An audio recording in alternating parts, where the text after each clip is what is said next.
కార్మికుల పర్మనెంట్ చేయాలి. 4 సంవత్సరాలు పనిచేస్తే కార్మికుల పర్మనెంట్ చేయాలి.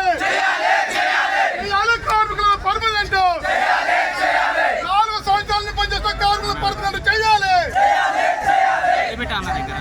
చూస్తా జరా నా దగ్గర లేదు, మాక్సిమం లేదు.